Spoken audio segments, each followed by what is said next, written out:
नमस्कार दोस्तों, स्वागत है आपका अपने यूट्यूब चैनल नर्सिंग वाईफाई में।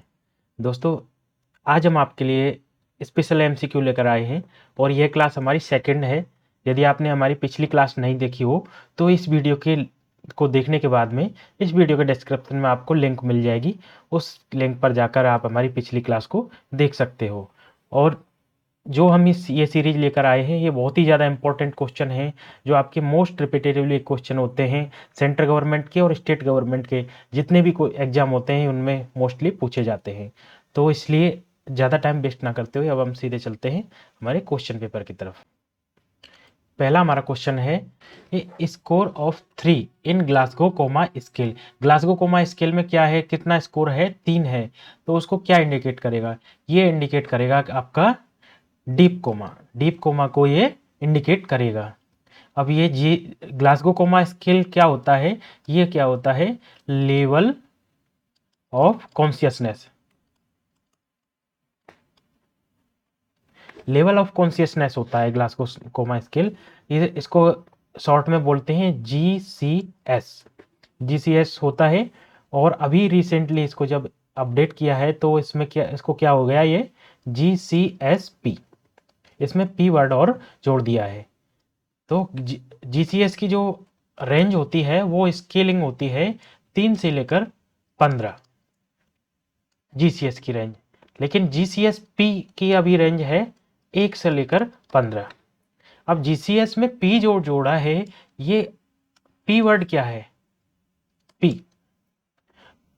का मतलब होता है प्यूपिल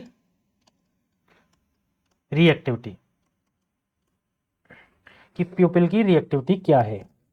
और GCS में क्या चेक करते हैं, GCS में नॉर्मली जो चेक करते हैं वो चेक करते हैं आपका आई मूवमेंट, वर्बल मूवमेंट और मोटर मूवमेंट, EVM। और इनका स्कोरिंग मैक्सिमम दी जाती है, वो दी जाती है 4, 5, 6। आई मूवमेंट में 4 दी जाती है, और वर्बल में 5 दी जाती है, और मोटर रेस्पॉन्स में 6 दी जाती है। ये 6 और 5 11, 11 और 4 15, ये टोटल होते हैं 15। और ये होता है GCS में 3 से 15 स्केलिंग होती है, और इसमें प्यूपिल रिएक्टिविटी को इंक्लूड किया गया है। तो प्यूपिल रिएक्टिविटी को जब इंक्लूड किया है तो इसकी रेंज हो गई है 1 से 15। ठीक है। और जब हम आपको GCS पढ़ाएंगे तो आपको कंप्लीट डिटेल्स बताएंगे कि कैसे आप किसी भी पेशेंट का GCS कैलकुलेट कर सकते हो, कि कितना लेवल ऑफ कॉन्शियसनेस है उसको आप कैसे डिफाइन कर सकते हो, पूरा कंप्लीट डिटेल में बताएंगे। और तो हमारे इस चैनल पर नए हो तो चैनल को सब्सक्राइब कर लीजिए, क्योंकि आपके लिए बहुत ही ज़्यादा इंपॉर्टेंट वीडियो हम लेकर आते रहते हैं। तो नेक्स्ट क्वेश्चन पर मूव करते हैं। नेक्स्ट क्वेश्चन है, ए 32 year old women has first prenatal visit. एक 32 ईयर की वुमेन है और उसने क्या किया है, फर्स्ट प्रीनेटल विजिट की है 15 वीक पे, 15 वीक ऑफ गेस्टेशन, 15 वीक पे उसने प्रीनेटल विजिट की गई है। Which of the finding during visit is abnormal. तो आप कौन, जब उसने विजिट की है तो कौन सी फाइंडिंग है जो कि एबनॉर्मल है। अब इसमें फाइंडिंग में क्या क्या है, पहला ऑप्शन है fundal height of 18 centimetre. Next है आपका BP, blood pressure 124 to 72 mmHg, आपका यूरिन नेगेटिव ऑफ प्रोटीन, और वेट ऑफ 144 lb। ठीक है। तो हम एक एक करके देखते हैं इसमें एबनॉर्मलिटी क्या हो सकती है। तो हम जो बीपी देखते हैं 124 72 बीपी इसका सही है, कोई प्रॉब्लम नहीं। नेक्स्ट है यूरिन नेगेटिव फॉर प्रोटीन। जब यूरिन के अंदर प्रोटीन ही नहीं है तो वो प्री एक्लैम्सिया की सस्पेक्ट नहीं है, का कोई भी इसमें सस्पेक्ट नहीं है, क्योंकि उसमें प्री एक्लैम्सियम क्या होगा, आपका हाइपरटेंशन होगा, HTN और प्रोटीन यूरिया। ठीक है। ये प्री एक्लैम्सिया एक्लैम्सियम होता है, तो ना तो उसका हाइपरटेंशन की कोई हिस्ट्री है तो ये सही है, ना ही उसका यूरिन नेगेटिव प्रोटीन भी नहीं है यूरिन में। और इसके साथ में आपका वेट ऑफ LV कितना है 144। अब वेट उसका है 144 LV। अब 144 LV को यदि कन्वर्ट करेंगे तो नॉर्मली 1 kg में कितना LV होता है, वो होता है 2.2 kg। तो इसका जो जो वेट आएगा इसका निकल के वो आएगा 65 kg। तो 65 kg वेट है, वो भी नॉर्मल है। तो इस कंडीशन में तो क्या होगा, फंडल हाइट इसका एबनॉर्मल है। और फंडल हाइट कैसे कैलकुलेट करते हैं, फंडल हाइट का सीधा ऐसा है number of week of gestation plus -2। मतलब जितने वीक का गेस्टेशन है उसमें से या तो 2 प्लस कर लीजिए या माइनस कर लीजिए, उस रेंज में आपका गेस्टेशन फंडल हाइट होनी चाहिए। अब प्लस करते हैं तो 15 वीक है तो प्लस करते हैं तो 17 होता है, 17 फंडल हाइट होता है। तो इस कंडीशन में ये इसमें एबनॉर्मल है।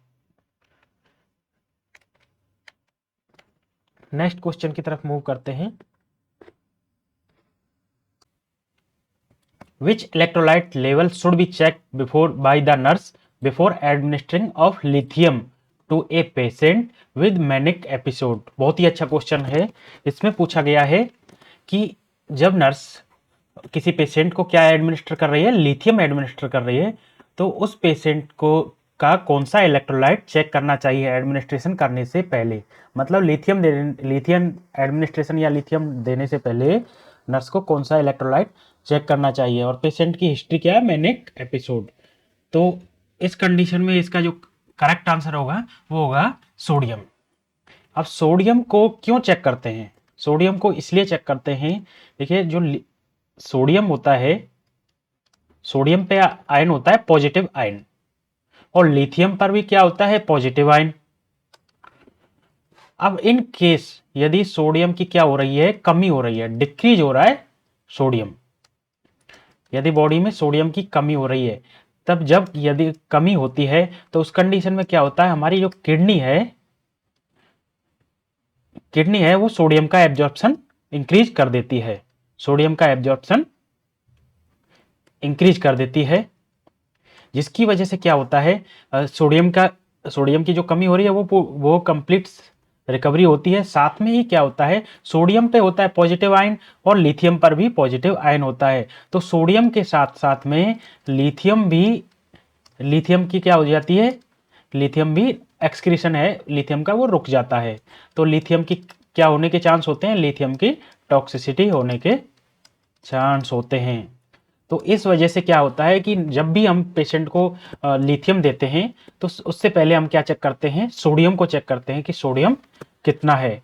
कि यदि सोडियम लेवल उसका कम हुआ तो क्या हो जाता है, हमको प्रॉब्लम हो जाती है पेशेंट को लिथियम टॉक्सिसिटी की, क्योंकि जब सोडियम कम होगा तो किडनी सोडियम को एब्जॉर्प्शन शुरू कर देगी और साथ में ही उसके साथ में लिथियम भी एब्जॉर्ब हो जाता है सेम आयन की वजह से। तो इस वजह से लिथियम देने से पहले सोडियम को चेक करते हैं। और जो लिथियम की यदि हम नॉर्मल वैल्यू की यदि हम बात करते हैं, लिथियम की नॉर्मल वैल्यू होती है 0.6 से लेकर 1.2 मिली इक्विवेलेंट पर लीटर।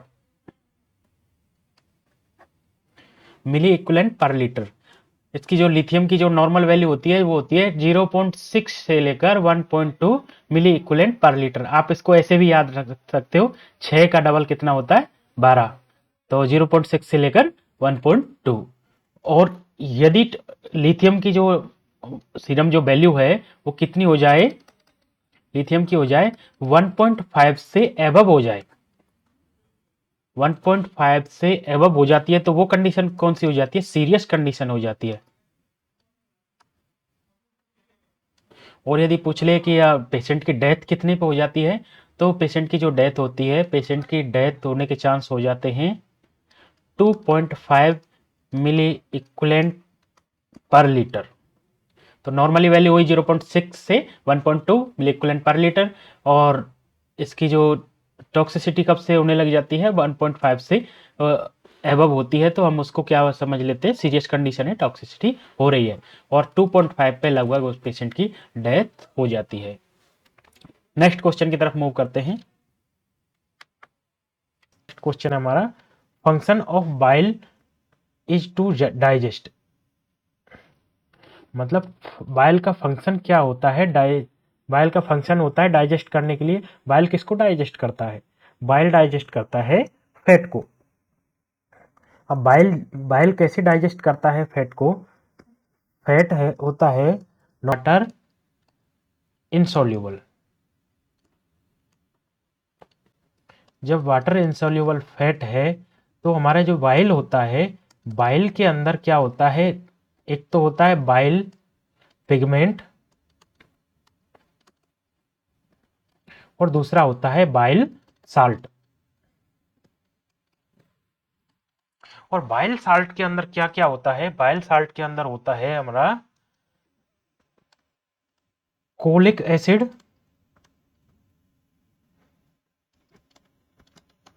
और चीनो डाइऑक्सी कोलिक एसिड। ठीक है, फैट के कांटेक्ट में आता है तो फैट को क्या कर देते हैं, ये एमल्सिफाई कर देते हैं। फैट प्लस बाइल साल्ट, तो इस कंडीशन में जब बाइल साल्ट के साथ में फैट मिक्स होता है तो क्या हो जाता है, एमल्सिफाई, एमल्सिफाई हो जाता है। इसको क्या कहेंगे, वाटर सोल्यूबल हो जाता है। जब वाटर सोल्यूबल हो गया फैट तो क्या होगा, फैट का डाइजेशन हो जाएगा इजीली। और फिर फैट का डाइजेशन किसकी प्रेजेंस में होता है, लाइपेज की प्रेजेंस में, लाइपेज। तो एमल्सिफाई फैट होता है, ये जब पैनक्रियाटिक जूस होता है ना, पैनक्रियाटिक जूस, उस पैनक्रियाटिक जूस के अंदर क्या निकलता है, लाइपेज होता है। और जब लाइपेज की प्रेजेंस में एमल्सिफाई फैट होता है, वो दोनों रिएक्शन करके क्या बना लेते हैं, glycerol plus fatty acid.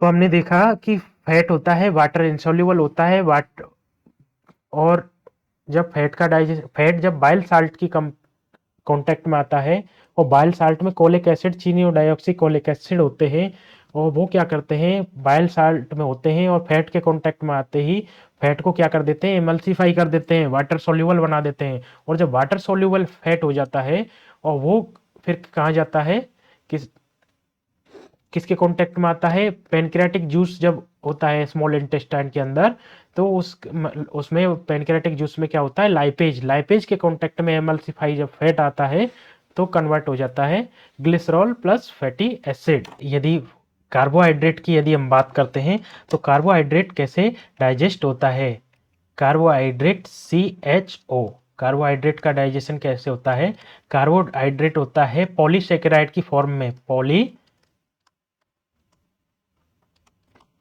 Polysaccharide की फॉर्म में होता है। जब पॉलीसेकेराइड की फॉर्म में होता है तो ये कांटेक्ट में किसके में आता है, सलाइवरी एमाइलेज,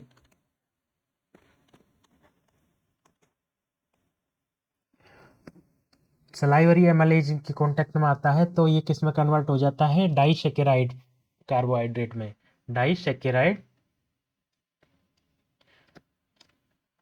डाइसेकेराइड में कन्वर्ट हो जाता है। ये डाइसेकेराइड की फॉर्म कौन कौन सी होती हैं, माल्टोज, लैक्टोज और सुक्रोज, ये डाइसेकेराइड में कन्वर्ट हो जाता है। तो जो माल्टोज होता है, माल्टोज होता है वो माल्टेज की प्रेजेंस में किसमें कन्वर्ट हो जाता है, ग्लूकोज प्लस ग्लूकोज। इसी तरह से लैक्टोज होता है वो लैक्टेज की प्रेजेंस में glucose plus galactose.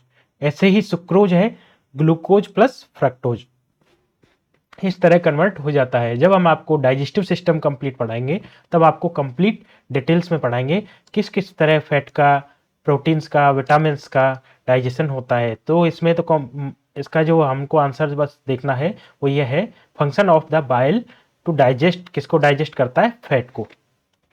Next question की तरफ मूव करते हैं।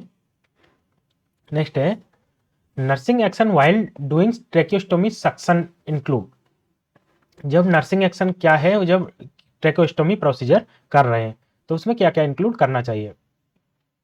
पहला है pre oxygenate the client, second है strict aseptic technique while doing suctioning, third है assessing the patient oxygenation saturation before, और all of the above.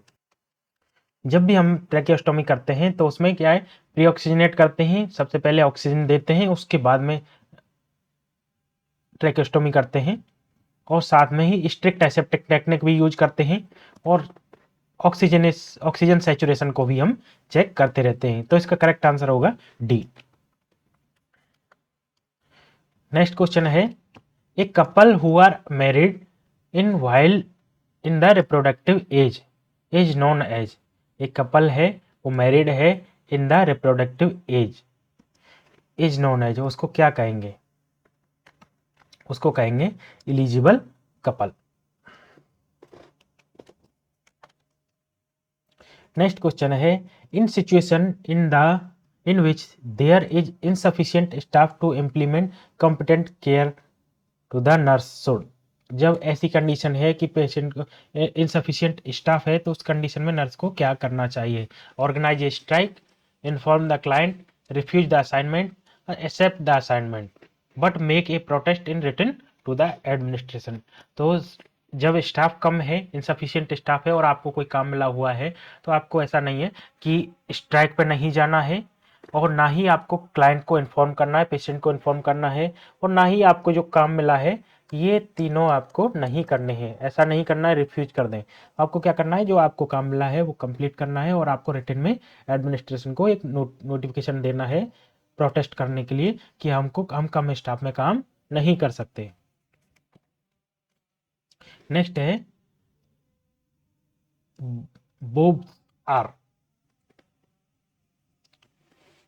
बोब्स are क्या होते हैं? इसमें है फर्स्ट है enlarge tender lymph node, second है एनलार्ज टेंडर आर्टरीज, थर्ड है एनलार्ज बोन, और फोर्थ है टेंडर मसल्स। तो बोब्स क्या होते हैं? ये होते हैं enlarge tender lymph node. Next है आपका number of cervical vertebrae in human is. Cervical vertebrae होते हैं, उसमें कितनी वर्टिब्रे होते हैं? Number of cervical vertebrae in human. तो पहला ऑप्शन है 4, सेकंड है 7, थर्ड है 9, फोर्थ है 14। तो सर्वाइकल सी 7। सर्वाइकल में कितने होते हैं? 7 होते हैं। जब हम आपको कंप्लीट आपका मस्कुलोस्केलेटल सिस्टम पढ़ाएंगे तो कंप्लीट आपको डिटेल्स में बताएंगे कि कितने वर्टिब्रे होते हैं, कितनी रिब्स होती हैं, कितनी फाल्स होते हैं, पूरा कंप्लीट ऑल ओवर स्ट्रक्चर आपको कंप्लीट पढ़ाएंगे। तो इस चैनल पर हमारी ये 100 वीडियो की क्वेश्चन की जो सीरीज है कंप्लीट हो जाती है, तो हम आपको कंप्लीट पूरा कोचिंग का कोर्स इसी चैनल पर कराएंगे, और वो भी फ्री ऑफ कॉस्ट। तो हमारे इस चैनल पर यदि आप नए हो तो चैनल को प्लीज़ सब्सक्राइब कर लें, और यदि आप यहाँ तक हमारी वीडियो देख ही रहे हो तो प्लीज़ वीडियो को लाइक कर दें। और मूव करते हैं हम नेक्स्ट क्वेश्चन की तरफ। तो नेक्स्ट क्वेश्चन है हमारा पोस्ट कॉइटल कॉन्ट्रासेप्शन। पोस्ट कॉइटल्स मतलब पोस्ट कॉइटल्स को कॉइटस हो चुका है उसके बाद में आपको कॉन्ट्रासेप्शन लेना है। The morning after pills are the best recommended. जब मॉर्निंग के बाद में आपको लेना है तो आपको कितने टाइम के अंदर अंदर ले लेना है? आपको मॉर्निंग में कोइटस हुआ है तो आपको कॉन्ट्रासेप्टिव पिल्स कितने देर टाइम में लेनी है?